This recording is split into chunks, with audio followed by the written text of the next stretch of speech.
Weewaawo ogututubika mpola toguntamiiza awo nno oba omanya bumanya nti ddala wamma waliwo ekiwuliddwa kale okuyita kulaba okufaananako w'ekibungu asanze emiboga nange neebaza Namugereka Lisoddene oyo Kiwa Mirembe Ssewannaku Kerejjuko Dunda omulalamirwa wa buli kitonde ekitonyeza ensanke kuddimwa kubanga akyatugeredde bulungi oludda olwo Kamaanya akyagera naffe tukyataataaganya abazitereza ku ntattizo ez'entawumba ezo nno zibeera za kabato naye sijja kugayaala na kudda mugaligwa n'ensiga oba okuwomereza enkulo nti zitwala emmere kambe eyanjulire kubanga nakikubye tatuuka ku nsonga bassebo ne bannyabo akasimba ddenge kayinza okuleetera bamulya gujuba oba bamulya mbisibisi okweraliikirira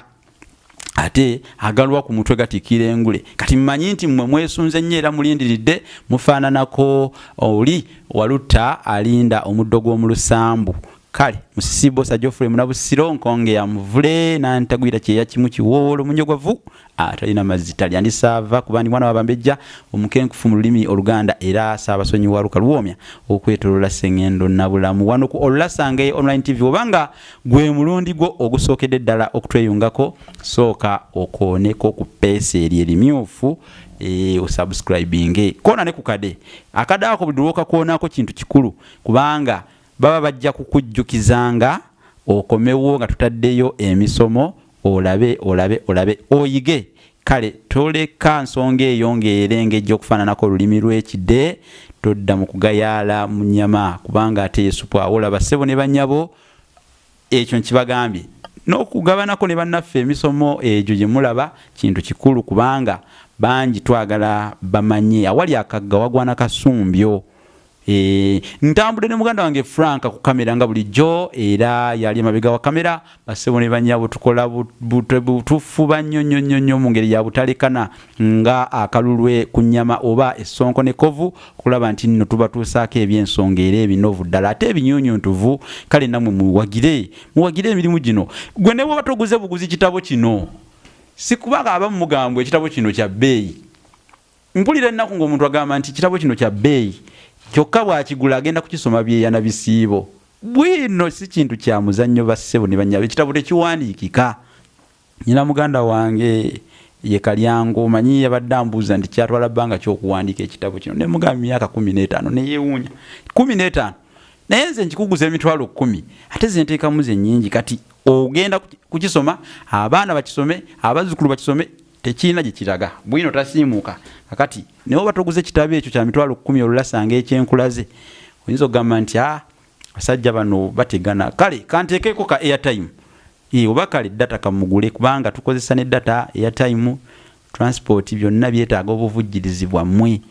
kale wagomulizika abanako kawa munywanyiwe oyinza okukasukayo kyokasuse ate n'owagira omulimu guno n'oguseesaamu oguliko omuseesa teguzikira ate era baalugeera bajjajjaffe nti enkoko eziriko omwasirizi teziriibwa kasolo kati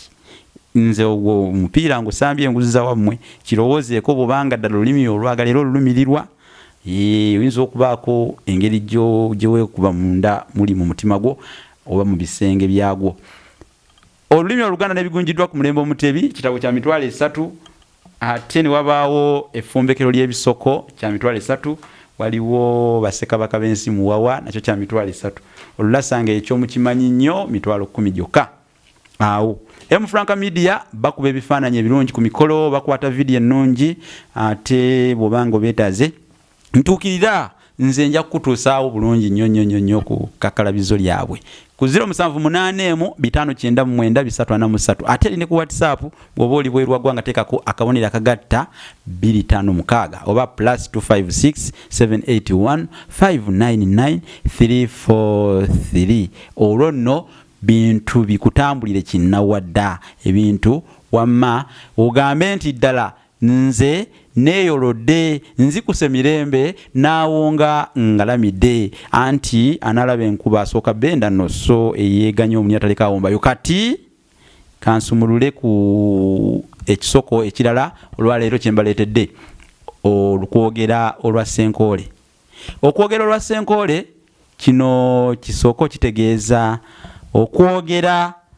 ebintu nga byangeri emu naye nga tebiggwayo oba nga tebikutuka olutakoma oba olutaggwa. Kati ennono yakyo abagamba ennono kitegeeza ensibuko y'ekintu kyavaawa okugamba nti nno gundi ayogera lwa Ssenkoole oli waaba ayogera nga tamaliriza byayogera ayogera ebintu byangeri emu ate olusi bwabiddamu tebikutuka tebikoma tebiggwa bamwogerako nti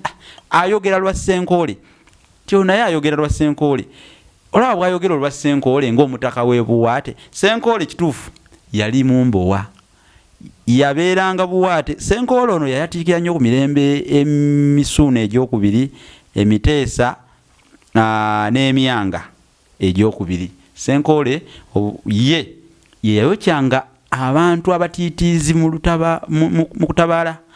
Okutabaala yali mpisa y'Abaganda ey'okugenda okulumba amawanga ne babatabaala ne babalumba ne babanyagako ebintu. Naye omuntu yenna eyatyanga Ssenkoole yakoleezanga omuliro n'amwokya. Yabeeranga n'olufuuzi lwe lwatambula nalwo lubeerako omuliro. Olufuuzi oyinza okuba tolutegedde, olufuuzi kitegeeza olubugo olukuuma omuliro. Kati yabeeranga nalwo nga omuliro teguzikira. Kale olufuuzi olwo lwe lwavaako ekisoko ekyo. Era bwe bagamba nti ayogera lwa Ssenkoole oluki olufuuzi kubanga olufuuzi lwe lubugo olukuuma omuliro lwabangako omuliro nga teguzikira. Kati n'omuntu ayogera ebitakoma ebitaggwa ebyo ebyengeri eyo bamwogerako nti ayogera lwa Ssenkoole oluki olufuuzi oba ayogera olwa Ssenkoole ng'omutaka w'e Buwaate oba ayogera nga omutaka w'e Buwaate olwoli omutaka w'e Buwaate mu Kyaddondo. Kakati Buwaate kali awo kumpi ddala eyo no yewasibuka Misa Kisemakula papa ennaku ezo twaliyo ku Lusemakula Misa yatuyita tusomese ku bantu. Papa Misa Kisemakula nkutumiddeko ate nenkwebaza ajjookulira eggwanga webale kuyiiya webale kusomesa ng'oyita mu nnyimba naffe webale kutuyita tusomese ku bantu. Era bazukulu bandugwa ekatende Mawokota bazukulu bandugwa ab'e Buwaate mwena mukulu Nkanji Winters naawe ngobanga olaba kati nkutumidde mwebale kuteekateeka eyo kubanga abantu bayiga ebintu bingi ate ezo zenkola zetulina okuteekawo n'okuyitamu okulaba nti abantu tubasomesa ebintu ebyenjawulo ddala. Akati oyo Ssenkoole gwe twogerako oyo Papa Misa Kisemakula amumanyidde ddala kubanga jjajjaawe era ne mu luyimba lwe olumu yali ayogera ku Ssenkoole oyo. Kakati Ssenkoole ye mukubulidde n'okwogera lwa Ssenkoole okitegedde kwe kyava. Kati lwaki njogera lwa Ssenkoole kamba siibulenzi kubanga bintu binafuuka Ssenkuyombereko ng'omutaka w'ekitende naye ne Ssenkuyombereko nja kudda munnyonnyole kubanga ekyo nakyo kisoko naye temumanyi makulu gaakyo mumanyi mwebuuza kuba nkikozesezzaako awo naye muyinza okugamba ate kiki. Naye nga Walusimbi Impact Fire Service Walusimbi Impact Fire Service mbadde mbalese mabega bali awo mabega wa Kamwesi Shopping Mall bazikiza omuliro balina bulangiti gye weebika n'ofuluma mu kizimbe nga kiteta ne bagamba ono yayiseewa ng'ebintu byonna byayidde byasiridde byaweddewo naye nga gwe wayise mu muliro nabbambula w'omuliro mazima ddala. Abakulaba enkeera beewuunya nti yayiseewo atya so nga bulangiti eyo gye wafuna mu Walusimbi Impact Fire Service ye yakubeddera ye yakuyambye n'osomoka n'owona eddiro. Bannange balina akuuma kooteeka mu kizimbe ekyo oba mu nnyumba ne kawunyiriza ne kakubuulira ti omuliro gugenda kukwata. Baako byotegula baako byotaasa ebyobugagga bingi bisaanyeewo abantu bafiiriddwa obulamu lwa muliro naye batuukire balina n'ebyokwerinda ebirala nga kamera teeka kamera yo ku nnyumba yo obeere ng'oli mu kibuga wali eri ku Gazaland oba wonna w'osinzidde w'okolera mu ofiisi yo olabe omusajja ayagala okufuuka lukololera mu ntembo mu kisenge ekyo lukolera mu ntembo mumutegedde gula ekitabo bakiyita Olulasangeye kijja kukunnyonnyola ebisingako awo. Kale nno bannange ekiganira mbegera mmere kuggwa mu ddiiro ate ekiwumbi engalabi mwenge kubula. Mbadde ne muganda wange Franka ku kamera Namugereka abatukuumire.